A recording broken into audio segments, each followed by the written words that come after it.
característica de un estratega, licenciado, en la página 5 y en la característica de Características comunicación y del colaboración. características del estratega. Ya, perfecto, compañera.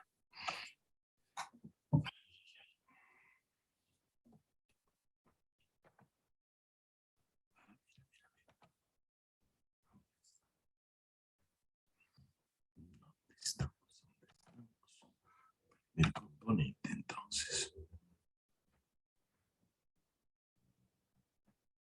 Ok.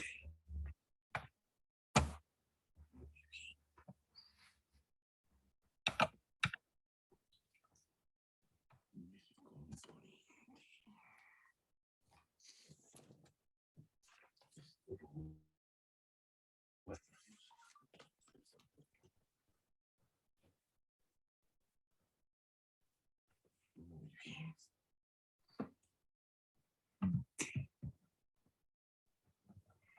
Se comparte.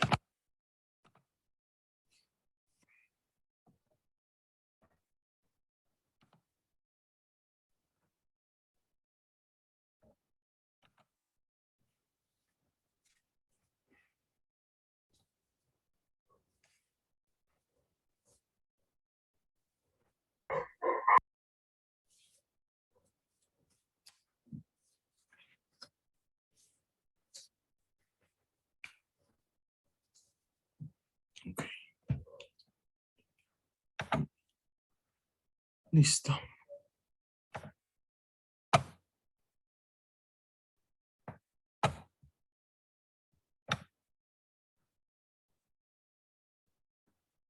Muy bien. Perfecto. ¿En qué número de diapositiva me indicó, compañera? En Por la 5, favor. licenciado. En la 5. Hemos quedado acá. Sí, en la característica comunicación y colaboración. Colaboración. Ya, perfecto, compañera. Perfecto. Un ratito me anotaré. Casi no me había anotado. De todas maneras, antes de empezar nuestra clase, comentarles de que el día viernes tenemos nuestro primer parcial, ¿sí? El examen va a empezar exactamente a las 6:15 de la tarde. 6:15, anótense. El examen es en el pabellón A. ¿Me están escuchando, compañeros? Sí, licenciado. Sí, licenciado. Por favor, les ruego Licenciado. tomen los recados correspondientes, ¿sí? El componente, ¿dónde está? Asociación paralelo B. Aquí está. Perfecto, un ratito. Estamos a miércoles 27. Nuestra última clase ha sido el día viernes 22. Perfecto. Diapositiva 5. Exacto. Muy bien. Entonces, por favor, lo que sí les voy a pedir, no se olviden su carnet de identidad, su carnet de vacuna, por favor, y todos les voy a pedir me esperen antes de entrar al aula, por favor, ¿ya? Entonces, con sus respectivos barbijitos, no se olviden, el examen solamente va a durar 20 minutos. ¿Ya? Entonces, por favor, estudien, queridos compañeros.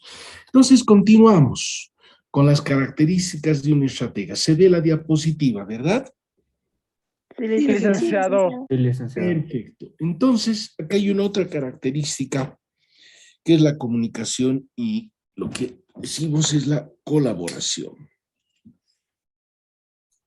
A ver, lo que sí tenemos que asumir, que toda transmisión de mensajes, y cuando me refiero a mensajes, me estoy refiriendo a orden, instrucciones que emanen del estratega, siempre tienen que ser correctas, ¿sí?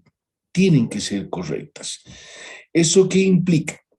Que necesariamente, al utilizar un lenguaje sencillo, pues ha de posibilitar que tanto el estratega en su condición de emisor, ¿sí?, el mensaje que emane, el receptor realmente lo recepcione y lo interprete tal como efectivamente corresponde.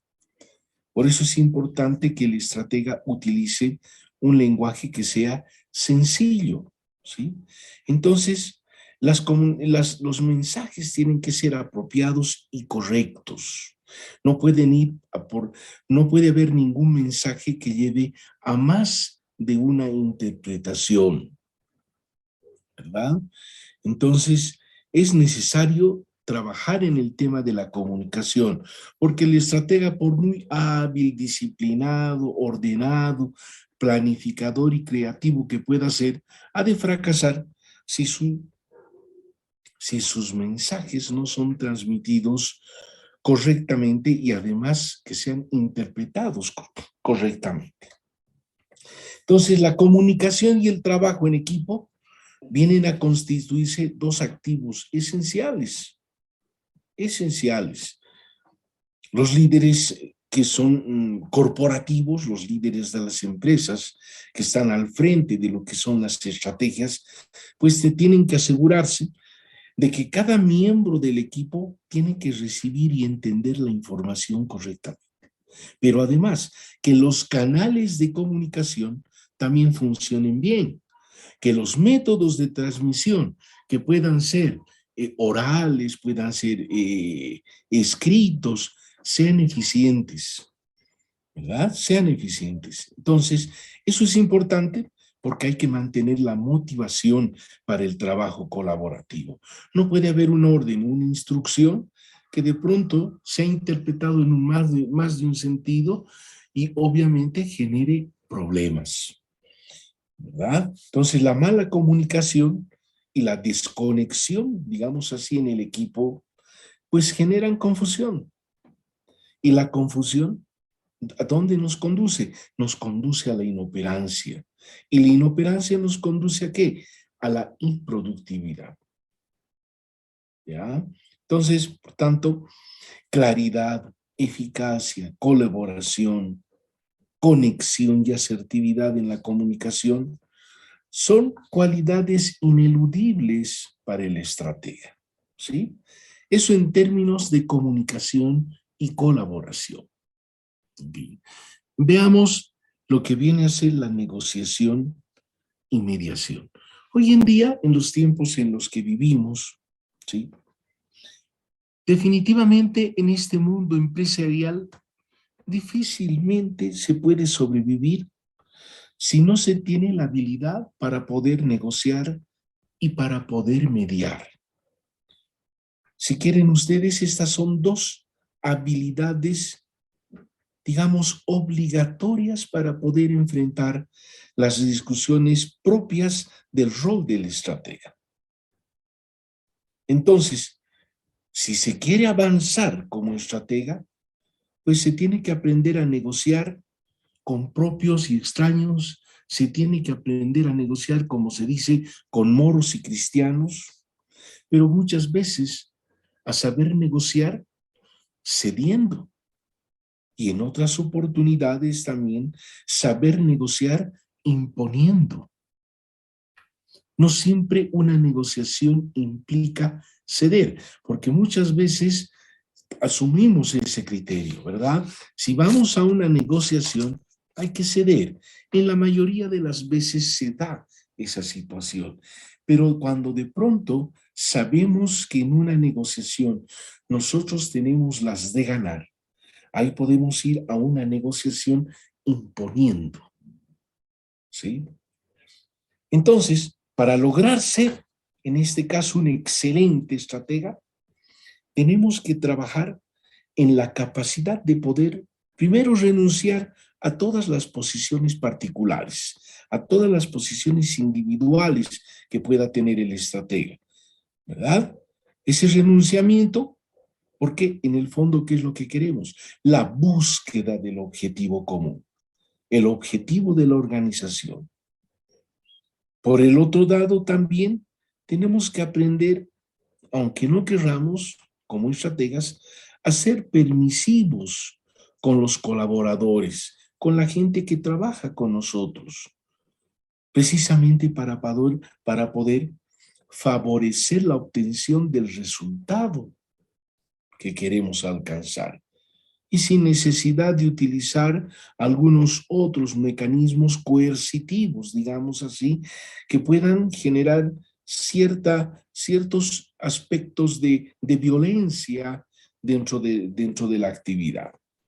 Entonces, de esta forma, se pone en la ruta correcta para poder lograr los resultados esperados por la por la organización. Entonces, negociar y mediar deben ser vistos como un elemento, si quieren ustedes, de obsesión por encontrar escenarios de beneficio mutuo entre las partes. Y como la inteligencia para cambiar de opinión también, en algún caso, cuando sea necesario. Entonces debemos tener claro que los estrategas negocian con las personas y con las ideas, y a veces con las ideas propias y también con las ideas ajenas. ¿Sí? Entonces, este elemento de negociación y medición son dos habilidades que hay que desarrollarlas dentro de la actividad. Luego, ¿qué tenemos? Estamos en negociación.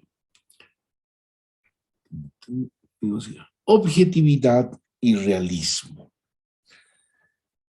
Cuando un estratega toma decisiones, un estratega nunca puede tomar decisiones sobre bases subjetivas. Es más, el estratega tiene que suprimir de su mente todos aquellos elementos subjetivos. ¿Por qué? Porque siempre tiene que basarse en elementos de objetividad, ¿verdad? Entonces el estratega tiene que ser aquella persona que cuenta con una alta cuota de realismo, que aterriza las expectativas sin atacar las motivaciones. Y cuando hablamos de esa objetividad, ¿sí? Esa objetividad tiene que ver necesariamente con las opiniones y con el realismo, con las percepciones. Acá, cuando hablamos de objetividad y realismo, estamos asumiendo en el fondo que el estratega tiene que responder a una realidad, y esa realidad tiene en su función como estratega, siempre tiene que ser una realidad objetiva. Seguramente ustedes llevan la parte de metodología de la investigación y tienen que seguramente ver lo que es la realidad objetiva y la realidad subjetiva.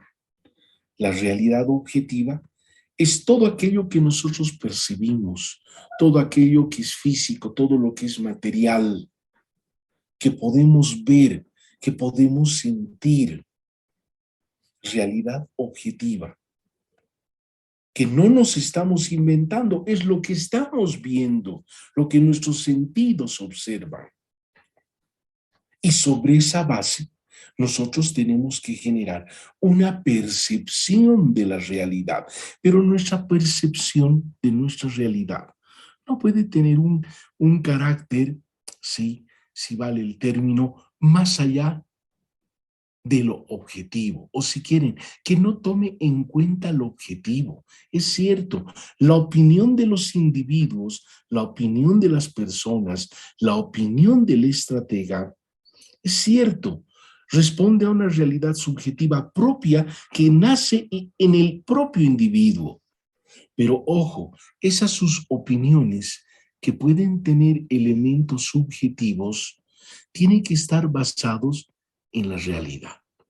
Vale decir, si nosotros queremos emitir un juicio de valor respecto de un hecho, respecto de un fenómeno de la realidad, compañeros, nosotros primeramente tenemos que munirnos de información y de datos que puedan respaldar nuestras decisiones, que puedan respaldar nuestras opiniones.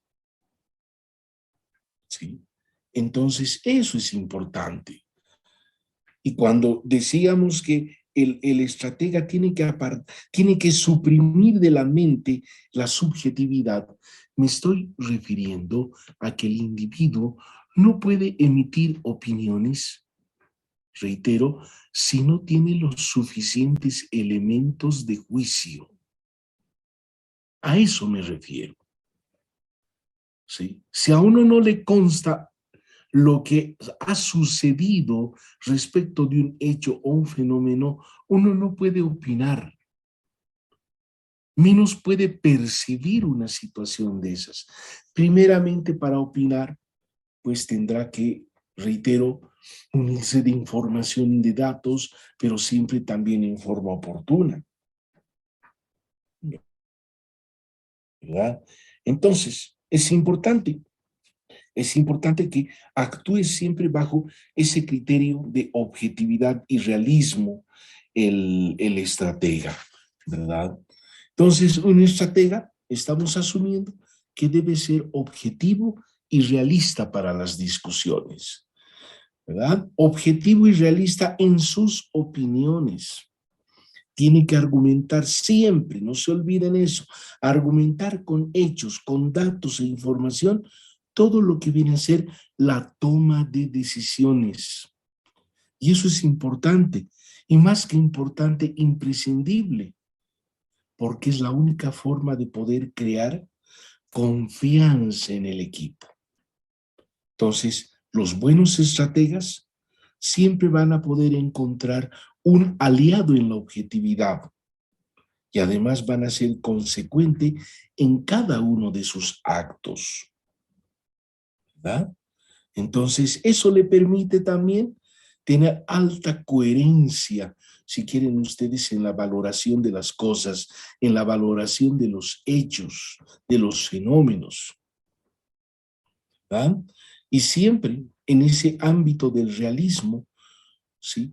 Sus visiones respecto al entorno siempre van a ser sensatas, ¿ok? Entonces, esa es la objetividad y el realismo. Y eso siempre, inclusive ustedes como estudiantes jóvenes, cuando ustedes no tienen información veraz, confiable de un hecho, de un fenómeno, es mejor no opinar. Como quien diría, calladitos nos vemos mejor, ¿verdad? Es mejor, porque a veces queremos hablar, no.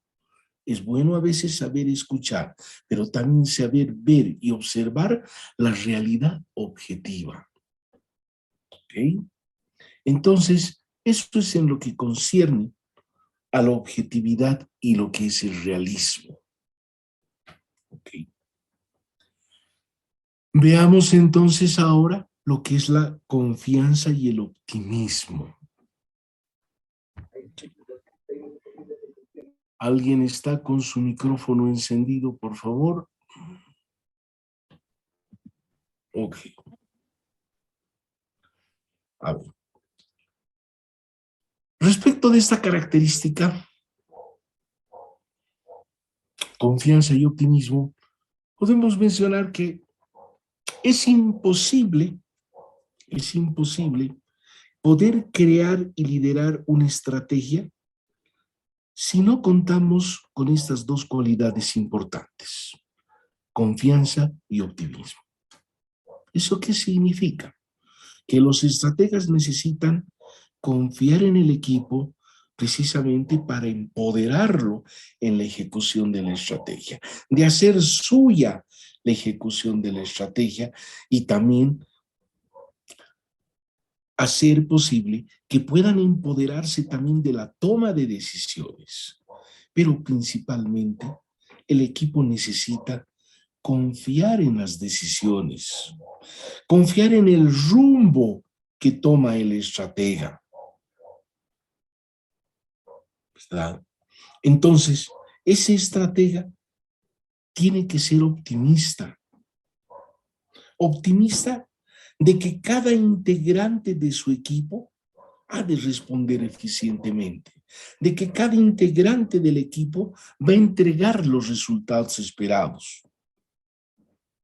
Y de esta manera poder generar un clima laboral que no requiera necesariamente un control excesivo. A veces en las empresas, en las instituciones, se trabaja mucho a presión, ¿sí? Pero ¿qué es lo que ocurre? Muchas veces el exceso de presión, porque el trabajar a presión es algo normal, pero el exceso de trabajo a presión puede generar estrés. Y el estrés obviamente nos puede llevar a malos resultados. Hay que tener por eso mucho cuidado.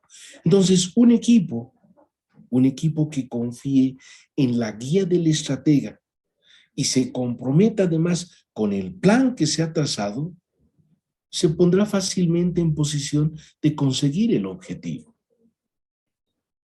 Por tanto, asumimos que sin confianza, sin optimismo, ha de ser difícil el poder crear y ejecutar una estrategia de negocio en forma efectiva.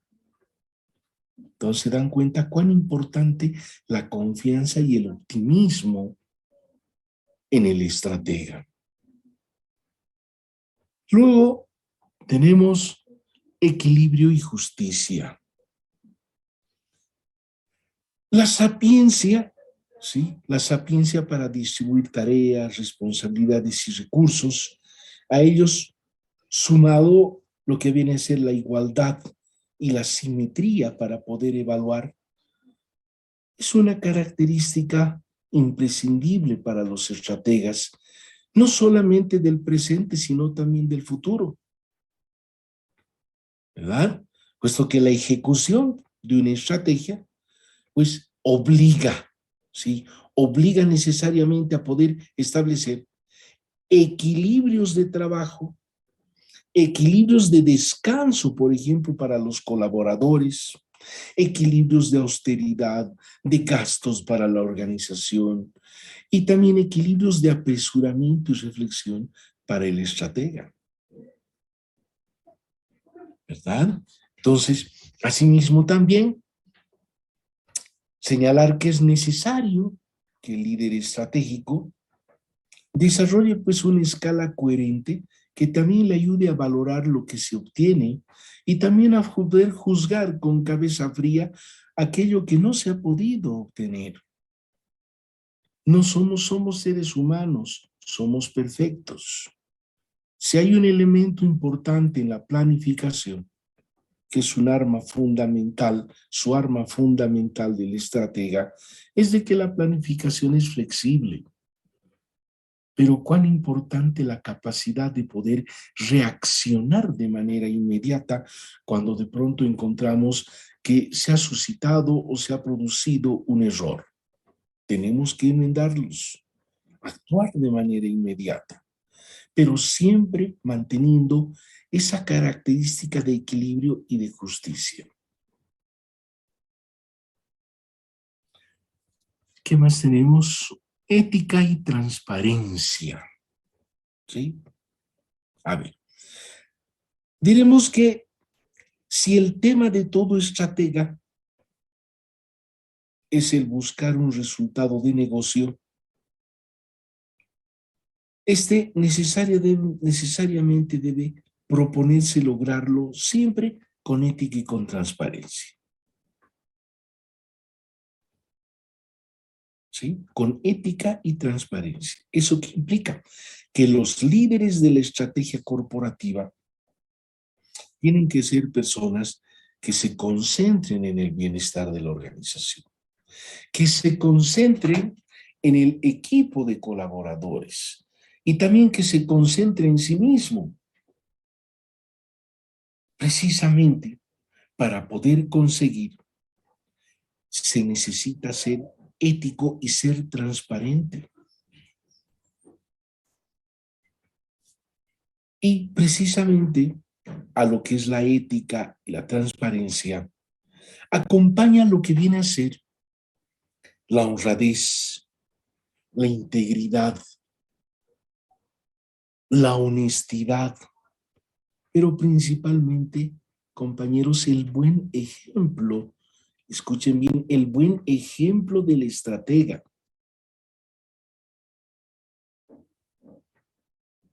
Más allá de ese buen ejemplo, también podríamos considerar el comportamiento excepcional del estratega. El actuar siempre en estricto apego a las normas, mostrar respeto por las normas. Entonces, estos son elementos, si ustedes se dan cuenta, para que los estrategas necesariamente a través de ellos puedan generar su propio espacio en las organizaciones, ¿verdad? ¿Eso qué implica? Que ningún plan, por ejemplo, se puede llevar a cabo con vehemencia, con dedicación y con esfuerzo si encontramos que hay fisuras éticas en la organización. Porque cuando hay fisuras éticas, o si quieren fisuras en lo ético, nadie quiere trabajar para conseguir un resultado si se tiene dudas con el proceso. Entonces, ¿cuán importante es actuar con ética y transparencia? ¿Sí? Entonces, estas son de manera general las características que obviamente acompañan a un buen estratega. Como se habrán dado cuenta, no es sencillo ser estratega. No es hacer un curso de liderazgo de un mes, de 6 meses, de un año. Es un proceso largo que se tiene que transitar, pero también acompaña a ello el conocimiento sobre el particular. ¿Sí? No es un trabajo sencillo. Estas características muestran, si valen el término, una especie de modelo, requisitos que tienen que ser cumplidos por el estratega, ¿verdad? Entonces, por eso les decía, los planificadores, los estrategas, se hacen en el camino. No crean que su camino simplemente es pura luces, no, también tiene sombras, porque como seres humanos podemos equivocarnos, pero esos errores nos sirven y de esos errores tenemos que aprender. ¿Ok? Por ejemplo, ¿cómo podemos encarar una batalla? ¿Cómo podemos encarar una batalla? Ahí importante, si de pronto el estratega no conoce las condiciones en las que va a lidiar con su enemigo. Eso sería algo inconcebible, ¿verdad? De pronto es como ir a una batalla sin saber en las condiciones con las cuales se va a enfrentar con el enemigo. Yo les pregunto al curso, en esas condiciones, ¿tendrá alguna posibilidad de poder salir triunfante de la batalla el estratega, compañeros? No, licenciado. No, licenciado. No, licenciado. Difícil, No, ¿verdad? licenciado. Es difícil, es difícil. Es lo mismo que nos ha ocurrido, por ejemplo, cuando nuestro gobierno ha planteado el tema de llevar el tema marítimo a La Haya. Alguna vez siempre yo escuchaba y decir, el problema marítimo es un problema bilateral. Chile siempre ha querido ir por el lado bilateral, de poder negociar con Bolivia. Pero Bolivia siempre ha dicho, este es un problema multilateral, porque siempre ha querido jalar a otros países, particularmente para que apoyen la reivindicación. Pero cuando planteamos esta medida en La Haya, realmente lo hicimos de una manera, ¿quién podría decir? Tal vez no es el término, pero me parece que podría acomodarse esta circunstancia, algo descabellado, porque no nos hemos puesto a pensar cómo iba a resultar esta batalla. ¿Íbamos a ganar? ¿Íbamos a perder? ¿Sabemos en qué condiciones íbamos a enfrentar, en este caso, a nuestro oponente en La Haya? y realmente no nos hemos puesto a pensar si realmente estábamos armados diplomáticamente o no para poder enfrentar. Y creo que ahí Chile nos ha llevado siempre mucha ventaja. Y tal vez hemos entrado en un juego que nunca debíamos haberlo hecho. Porque no, si vale el término, no hemos medido fuerzas. ¿Quién habrá sido el estratega que ha planteado esto?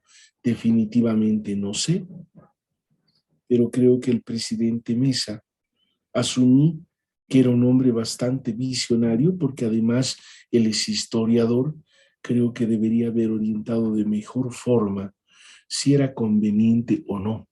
Que fue hacer unos que llevó la voz de nuestro país, lo entrevistaron en Chile en un medio de comunicación, pero realmente hemos ido a disparar nuestros cañones donde menos debíamos hacerlo.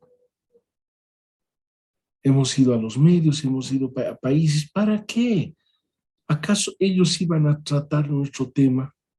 O sea que hemos ido por otro lado. Teníamos que ir por el este y hemos ido por el oeste. Entre tanto, por abajo, los chilenos han hecho un papel muy cuidadoso, han aprovechado la coyuntura política y bueno, les ha sido muy favorable. Y posiblemente igual suerte tengamos con el tema del Silala también. ¿Ah? Entonces son cosas que a veces las hacemos impensadamente.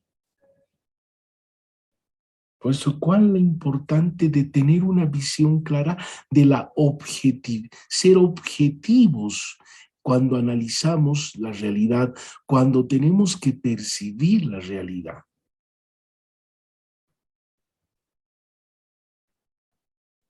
Entonces, son circunstancias que acompañan a veces negativamente cuando llega la hora de la hora. Aguárdenme, denme por favor 30 segunditos, por favor.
Entonces ahí cerramos la parte que concierne a los estrategas. Ahora entremos a ver el segundo componente, que es el direccionamiento estratégico.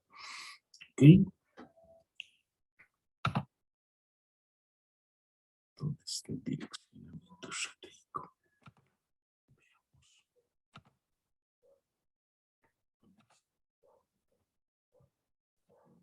¿Dónde está?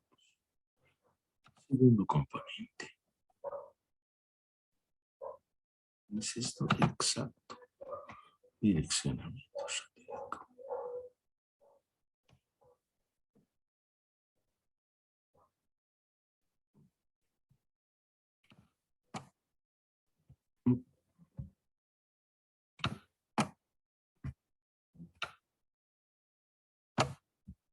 Ya.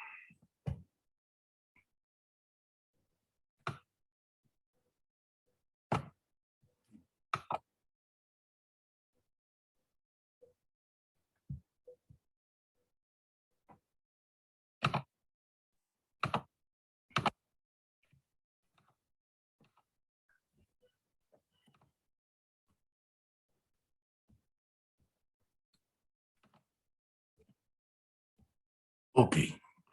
¿Se ve en la diapositiva direccionamiento estratégico? Sí, licenciado. Sí, licenciado. Entonces, este es el segundo componente. Este segundo componente, pues, se refiere a lo que viene a ser para nosotros la cultura organizacional, lo que viene a ser la misión, lo que viene a ser la visión. Entonces, son elementos que debemos considerarlos ahora, precisamente. Vamos a asumir que hemos emprendido un negocio. Ese negocio no va a funcionar solo, tenemos que planificarlo. Puede ser que hemos encarado cualquier actividad económica, puede ser un proyecto también, un proyecto de inversión de mediano, de largo plazo, que requiere necesariamente responda a criterios de planificación estratégica. ¿Para qué? Para construir un horizonte, que ese negocio se constituya en una empresa que sea sostenible, sea sustentable en el tiempo. Aquí empezamos con una frase muy interesante. Caminante son tus huellas, el camino y nada más. Caminante no hay camino, se hace camino al andar. Indudablemente que todo proceso de direccionamiento implica un camino largo que hay que seguir. Ya decíamos, crear una cultura, o sea, definirle una cultura organizacional a la empresa no es difícil. Podemos hacerlo. Pero lo importante es que esa cultura organizacional pueda calar profundamente en la empresa, pueda calar profundamente en quienes forman parte de ella. Precisamente de eso se trata, que se constituya esta cultura organizacional en una verdadera filosofía institucional, que todos puedan ser parte de esta cultura organizacional. En este caso, ¿quiénes forman parte de ella? Para con la empresa y la empresa para con aquellas personas que forman parte de la organización. O sea, la cultura organizacional no solamente implica que la empresa exija el cumplimiento de la cultura organizacional, sino que también la empresa la cumpla. ¿Verdad? Eso es un elemento fundamental. ¿Verdad? Entonces, cuando hablamos de esta cultura organizacional, ya decíamos, es hablar de los principios, los valores, las normas, las creencias, las actitudes, que en el fondo se constituyen en los pilares fundamentales de toda misión y de toda visión de la organización. Y cuando hablamos de creencias, nos estamos refiriendo a la credibilidad que tiene la empresa para poder alcanzar todo aquello que se propone. No me refiero a creencias de carácter ancestral. Los valores, las cualidades que tienen que reflejar los individuos, la organización, los hábitos, las tradiciones. Ahí hacemos referencia a las actitudes y experiencias también de una organización. Pero muchas veces estas tradiciones, esas costumbres que a veces forman parte de la organización, a veces no nos dejan avanzar. En vez de constituirse en un elemento favorable, se constituyen a veces en elementos desfavorables. ¿Sí? Y hay algo de eso que particularmente tenemos en nuestro país. En su momento alguna vez comentábamos el carácter conservadurista que tenemos como país, ¿sí? Que no nos deja avanzar. Cuando queremos avanzar sobre algún tema, sobre alguna situación, lo primero que viene siempre es el tema de 500 años de esclavitud, que el proceso de descolonización, de despatriarcalización. O sea, la verdad no sé hacia dónde nos conducen o hacia dónde quieren conducirnos a partir de esta cultura que quiere imponerse a una cultura organizacional en nuestro país. Y muchas veces esa situación, reitero, no nos permite avanzar, porque es de pronto cuando avanzamos con un coche y obviamente lo único que hacemos es mirar el retrovisor, ¿sí? Para ver qué es lo que está atrás. Y eso no es bueno. Es bueno avanzar. Que veamos el retrovisor del coche, qué es lo que está pasando atrás, es bueno. O sea, las experiencias positivas, las experiencias negativas, o sea, todo lo que ha acontecido históricamente, pues es bueno rescatarlo, pero rescatarlo en el sentido de no volver a cometer particularmente los errores que se han cometido. Para ello, excelente, pero no para flagelarlos. Por ejemplo, mucho se hace referencia, con todo respeto, a don Simón Bolívar en el tema, por ejemplo, de la liberalización de los pueblos de América. Lo levantan a Simón Bolívar, pero particularmente yo les insto a ustedes a ver realmente si Simón Bolívar pensaba en el tema de la libertad de los pueblos de América. El libertador Simón Bolívar era de la masonería. La masonería, esa masonería a la que le estaba ligada era la masonería española. No creo que Simón Bolívar haya renegado contra los masones. Entonces hay elementos que se los va creando y obviamente para que, no sé si el propósito es de entrabarnos, de generar en nosotros ciertas situaciones que generen credibilidad, no sé realmente cómo admitir esta situación, pero son elementos que definitivamente no nos permiten avanzar. Y esos aspectos hay que romper, ¿no? Hay que romper porque ya vivimos definitivamente otros tiempos. Acá decimos que la cultura organizacional no es simplemente la sumatoria de las individualidades que se desempeñan en una determinada organización. Por el contrario, la cultura organizacional es previa a las individuales. Toda cultura organizacional forma primero sus bases para luego adaptar al personal que constituirán dicha cultura organizacional. También podemos asumir la cultura organizacional como ese conjunto de normas y valores que las personas tienen en el interior de una determinada organización. Ahora, ¿cuál es la importancia de esta cultura? Esta cultura organizacional es importante porque guía el rumbo de la empresa y orienta la forma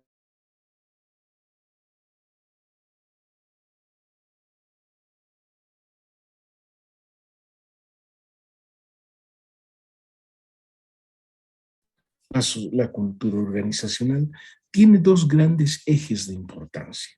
Uno interno, que está relacionado con el personal, directivos, el clima laboral, y otro externo, en relación a la comunidad en la que está inserta la organización. En el ámbito interno es importante tomar en cuenta que todo empleado busca identificarse con cierta cultura organizacional. Por eso cada organización debe comunicar sus valores, sus principios, sus creencias, sus normas que las rigen.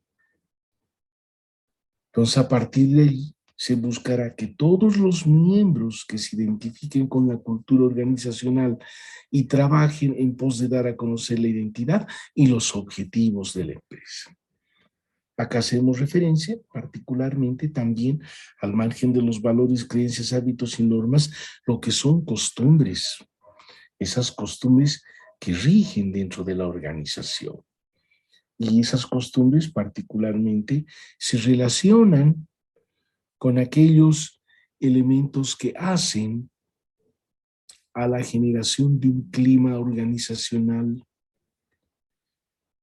de que primen ciertas condiciones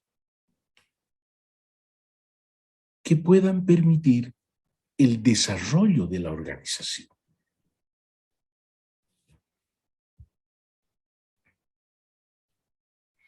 Con respecto a la sociedad en la cual se inserta la organización, la cultura organizacional sirve como un portavoz para dar a conocer el modo en el que esa empresa se relaciona con la comunidad. Es decir, su imagen, la forma en que cuida o no el medio ambiente, su interés por el entorno de la misma, su influencia, la participación en las actividades también barriales.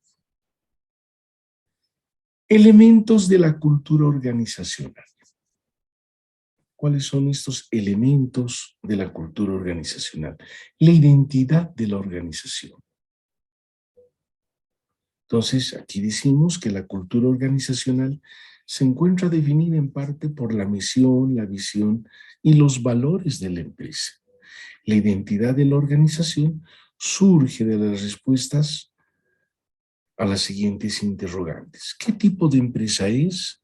¿Cuáles son sus valores? ¿Cuáles son sus metas? ¿Cuál es su misión? También están los sistemas de control. Ahí asumimos que la cultura organizacional también debe tener sistemas de control, es decir, procesos que permitan vigilar aquello que está sucediendo en el interior de la empresa con el capital humano, por ejemplo, o sea, con los empleados, los directivos. Después está la estructura del poder. Esa estructura del poder que establece quién o quiénes son los responsables de la toma de decisiones y además de qué modo está distribuido el ejercicio del poder dentro de la organización. Están los símbolos, donde decimos que la cultura organizacional está formada por todos los diseños, soporte visual, soportes auditivos, que forman parte de la identidad de la empresa. Tenemos los rituales y rutinas. La cultura organizacional contempla todas las reuniones empresariales, grupo de negocios, informes de desempeño que ocurran dentro de la organización. Entonces, estas rutinas pueden tener también un carácter formal o también un carácter formal, pero lo importante es que subyacen dentro de la organización. Luego tenemos las historias, mitos y anécdotas referente particularmente a lo que ocurre o ha ocurrido dentro de la organización. O sea, las historias pueden contarnos cómo ha surgido la organización, cuáles son sus bases, su crecimiento, su impacto actual en el mercado. Por ejemplo, también vemos las anécdotas que vienen a ser una narración histórica que realizan aquellos empleados que son los más antiguos y que obviamente los relatan a los empleados nuevos de la organización. Acá vamos a mencionar algunos ejemplos de cultura organizacional. Ahí tenemos lo que viene a ser el mercado libre. Mercado libre es uno de los principales ejemplos de cultura organizacional en Latinoamérica y en el mundo. Mercado Libre está presente en 18 empresas. Es la empresa de comercio electrónico más grande de América Latina. Lo importante, dentro de sus valores principales se encuentra el emprendimiento, el trabajo en equipo y la ejecución. Para esta empresa, los empleados son el principal capital de su éxito. Ya decíamos que el valor intangible de una empresa es el valor más importante y en ese caso nos estamos refiriendo al capital humano, ¿verdad? Otorga beneficios, servicios y actividades orientadas a promover su bienestar dentro y fuera de la organización. El año 2018 ha sido premiada precisamente Mercado Libre. como una de las mejores compañías multinacionales en el mundo. Luego tenemos la cadena de hoteles Hilton, que está presente en más de 100 países y destaca dentro de su cultura organizacional, particularmente a sus empleados. Ahí dice, para esta compañía los empleados son el alma de los hoteles. Para eso escogen el mejor talento y los capacita en torno a los valores de la marca, o sea, del distintivo de la empresa, que son todos aquellos que fomentan un ambiente de hospitalidad. El año 2018, de igual manera, ha sido premiada. Luego tenemos la empresa Cisco, ¿sí?, que es una consultora internacional de equipos de telecomunicación, que también ha sido premiada como una de las mejores compañías para trabajar. Cisco basa su modelo de trabajo en la confianza, el compromiso, el trabajo flexible, la inclusión y la mejora continua de sus empleados son algunos de sus aspectos de su cultura organizacional más valorados. Luego tenemos el clima de la cultura organizacional. Cuán importante también el clima de la cultura organizacional. O sea, el clima que se genera entre los miembros de una organización. A eso nos estamos refiriendo particularmente. Por ejemplo, nadie podría trabajar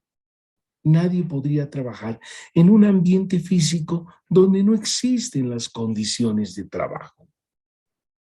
Nadie podría trabajar dentro de un ámbito, dentro de un ambiente social hostil, por ejemplo, en una organización.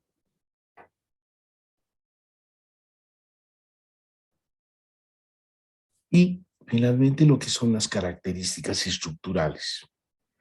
Entonces, ese ambiente físico incluye todo lo que concierne a las instalaciones, equipos que hacen a la empresa.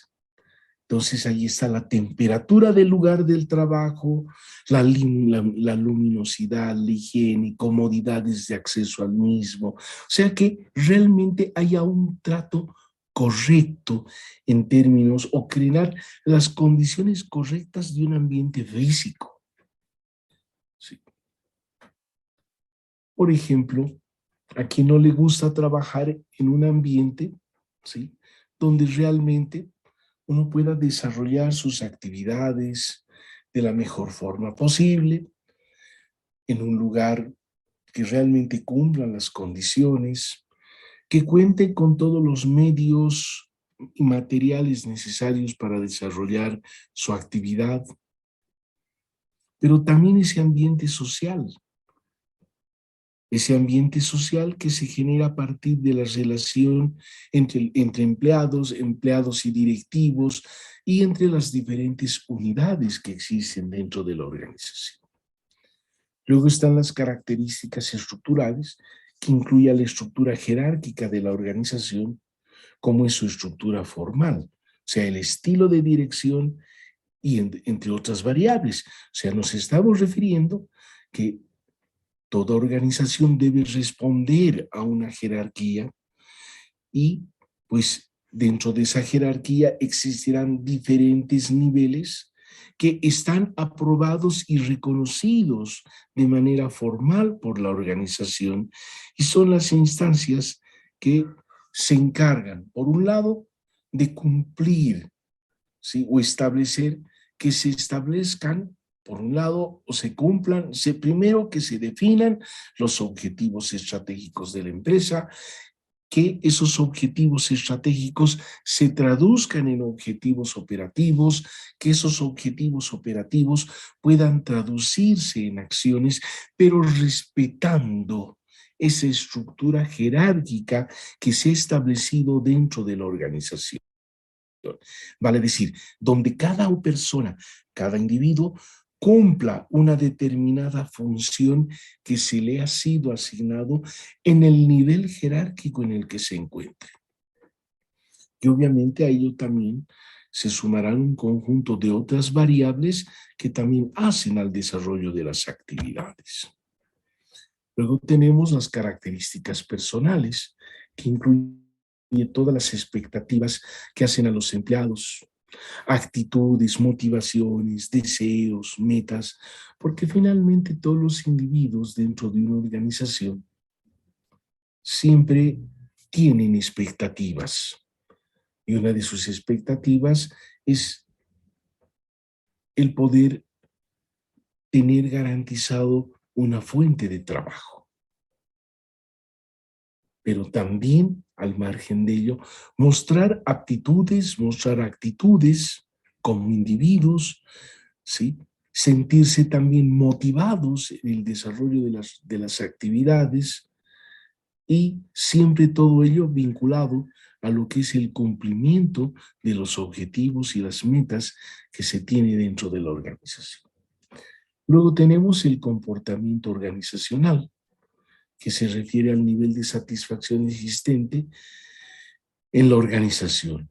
El modo de controlar, por ejemplo, el ausentismo, las llegadas tardes, la cantidad de rotación o no de empleados, la presión con la que se trabaja diariamente, es lo que marca de manera particular el comportamiento organizacional, que se vincula además con lo que viene a ser el desempeño de las actividades dentro de la empresa. Aguárdenme un minutito. Me dan 30 segundos, por favor.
Está bien. Gracias, gracias. ¿Me escuchan, compañeros? Sí, licenciado. ¿Me escuchan? ¿Me escuchan? Un favor, un favor. Voy a suspender la clase. Tengo que subir al monobloc central, compañeros. Tengo que estar antes de las 7 en punto.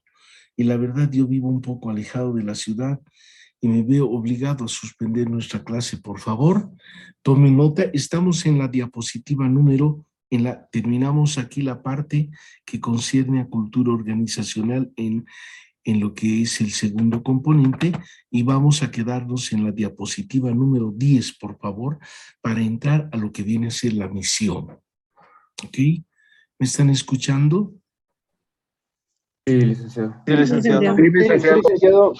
Entonces, por favor, suspender. No se olviden, compañeros, el día viernes nuestro examen a las 6:15 de la tarde va a empezar en el pabellón B. No se olvide, solamente necesito un bolígrafo, que lleven su carnet de identidad y que presenten su carnet de vacunación. No por favor, celulares 0 en el aula. Así que al momento de entrar, guarden todos sus celulares. ¿Ok? Entonces nos encontramos el día viernes, el día del examen. Disculpe, a las 18:45, ¿verdad? Correcto, compañero. O sea, nuestra clase es de 5 a 6:30, ¿verdad? Nuestra clase es de 5 a 6:30. Nuestra clase va a empezar, compañera, estamos diciendo a las 6. El examen va a ser a las 6:15. 6:15, 17:45. ¿Estamos? Está bien, licenciado. No se Está bien, olviden, licenciado, no se estén gracias. confundiendo la hora, 6:15 de la tarde en el pabellón A. Entonces nos vemos, compañeros, perdónenme, pero tengo que salir urgente hacia el monobloc. Algo que también quiero comentarles. El subsiguiente viernes yo estoy de viaje. El día jueves estoy saliendo de viaje a la ciudad de Tarija. Estén al tanto, ojalá no tenga interrupciones con el tema del internet. Sea cualquier situación, yo me voy a conectar con la representante de nuestro curso para que nuestra clase pueda ser normal. Si no, ojalá que no tenga ningún impedimento para que nuestra clase pueda ser normal, ¿verdad? Pese a que estoy yendo en comisión, pero no quisiera perder la clase que tenemos. Entonces estén al tanto. De todas maneras, el viernes yo ya les voy comentando. Quedamos entonces ahí, queridos compañeros. Está bien, licenciado. Está bien, licenciado. Licenciado, gracias, licenciado. Licenciado. Dígame, compañero. Perfecto, muy bien. Adiós, compañeros.